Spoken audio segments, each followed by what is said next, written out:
Welcome back to Dielectric Videos. On today's episode, I'm going to be refilling a carbon dioxide welding cylinder using dry ice rather than the traditional liquid fill that's used normally to fill these tanks. Now before I start this, I want to note that this is really an unapproved method for filling this tank, and it can be very dangerous if not done properly. There's a whole lot of things that you can mess up if you haven't done the research, and as such, I don't advocate using this filling method to actually fill tanks like this. If you'd like more safety information, I'll talk more in specifics at the end of the video, but the bottom line is, the recommendation for the average user is just take it to a professional who can properly inspect, recertify if necessary, and safely fill the tank with the gas that you need. Alright, so here's how I'm going to set it up. I've got a funnel here, I've got a big bag of dry ice, around 11 pounds of the stuff, and I've got the canister with the valve already unthreaded. Now, it's very important to make sure you've totally emptied the canister down to ambient pressure before you unscrew the valve. Otherwise, it could shoot off and cause a huge safety hazard. So I'm unscrewing the valve. And I'm sure if there was any pressure, you'd hear a hissing sound around these threads. And I'll put the funnel in so I've prepared it. Now, I want to kind of minimize the amount of oxygen that I let back in. Once the CO2 is, once the dry ice is in here, and as it sublimates, it is going to vent some CO2 out, and since CO2 is heavier than air, it should displace most of the oxygen in the canister anyway. So I'm going to start breaking up the CO2 using this hammer, and I'll gradually load it into the canister, and hopefully get all 11 pounds in there.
Alright, so I just finished getting all of this dry ice, all 11 pounds, or maybe minus like 20% or so, into the tank. And let me turn your attention to the sunlight shadow across this tank. As you can see here, the CO2 is obviously escaping, which is good because this means the oxygen is being displaced. So now that I've done this, we can now work on reinstalling the valve. So I'm going to first thread it on, and then I'm going to use a pipe wrench and a crescent wrench to tighten it. Then we'll do a soap and water test to see if any gas is leaking. Now while I'm installing this, I have the valve in its fully open position so that any gas can escape so it doesn't build up pressure when we initially put the valve back on. So here we go. I can already hear it hissing out of the orifice here.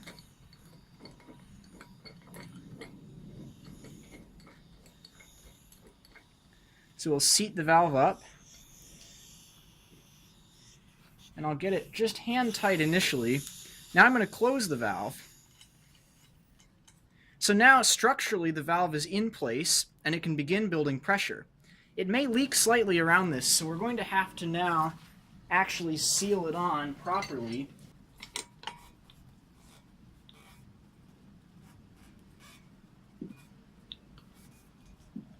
Alright, let's just see how that does. We may come back to retighten it further. So let me go get some soapy water and we'll find out if this is sealed. So let's just spread some of it around this gasket seal here.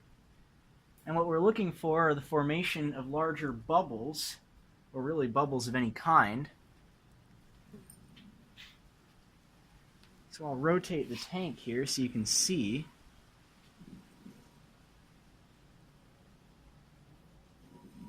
And I really don't see any bubbles forming. Now I may put the tank on its side and take the wrench and really give it a proper final finish, but I think this is probably pretty close to sufficient since it's not leaking around the seal at all. So I'll do that off camera, and I will wait for all of the gas or all of the dry ice to sublimate and then subsequently melt. As you can see, we're already getting some frost developing on the bottom of the tank. As the dry ice melts, or currently it's sublimating, but when the pressure gets high enough, it'll begin melting into liquid CO2.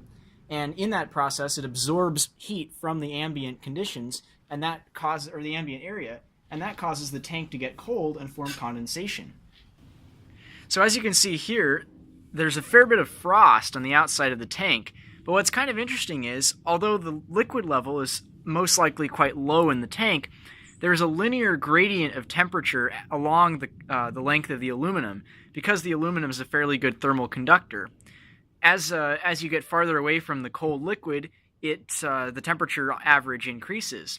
That creates this linear distribution of temperatures.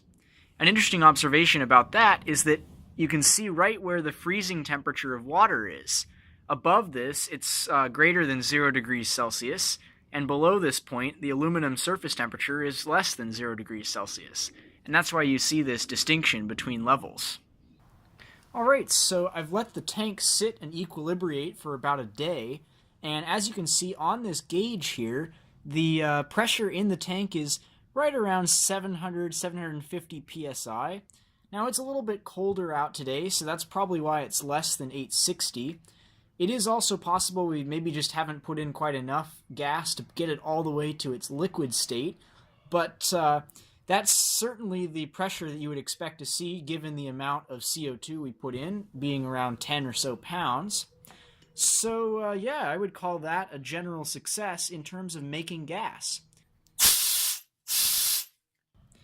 So, although it wasn't really an ideal method for filling tanks, it did demonstrate some of the principles of gas laws and of sublimation versus melting and the differences that pressure and temperature can have on those phenomena. And hopefully it was an interesting experience and video for you to be able to see a non-standard method for filling a tank like this. I want to note that because this is a carbon dioxide cylinder, the CO2 is going to exist partially as a liquid once it's reached full pressure, and partially as a gas. Now because of this, if the tank is damaged and if it ruptures, a boiling liquid evacuation vaporization explosion, or BLEVE, can occur, which is extremely energetic, far more energetic than just the pressure of the gas alone. Now this tank is rated 1800 psi, which is noted under this DOT 3AL 1800 designation. And the weight of CO2 that it's designed to contain is listed here, 20-pound CO2, or 20 pounds of carbon dioxide. Now it's very important if you have a tank like this, when you specify the fill weight, that you use this number rather than this more obviously marked 25.1 lbs. This is the tare weight, since it's marked by TW. And what tare weight means is this is the actual weight of the container itself when empty. It has really nothing to do with the amount of CO2 that can be stored in it. Now, at normal room temperature, the vapor pressure of CO2 is around 860 psi. That means that when there's liquid in the tank, liquid CO2 in the tank, it's going to equilibrate with the gas at around an 860 psi pressure. Because the tank's rated to 1800 psi, this is totally suitable for this tank, and thus is why this tank is used for CO2. This being the case, it's very important to make sure you don't fill a non-CO2 approved canister with CO2, because if you were to fill, for example, a propane tank with CO2, the vapor pressure of propane at room temperature is only about 100 psi, which is much, much less, and likewise the tank will be rated to a much lower pressure, leading to a much higher risk of explosion. Additionally, you only want to fill a tank that's been marked for carbon dioxide, for example with this marking here, because if you were to fill a tank with the designed for some other gas, such as breathing air or oxygen with CO2, you could create a real hazard even if the tank is rated for the pressure that you're going to be containing in it. Some tanks might not be rated for the chemical composition you're using, and even more importantly, if the next user doesn't know you've put carbon dioxide in it, it could be extremely dangerous and potentially even fatal if, for example, they tried to connect this tank to a breathing apparatus. So this is why, if you're going to refill any sort of a tank, it's very important to use the same gas that's marked both on the label and stamped into the tank when you're refilling it. And, of course, if the tank is old, to make sure it's been recertified by an approved certification method. So now that we've gone over all of that, thank you for watching Dielectric videos, and I will see you next time.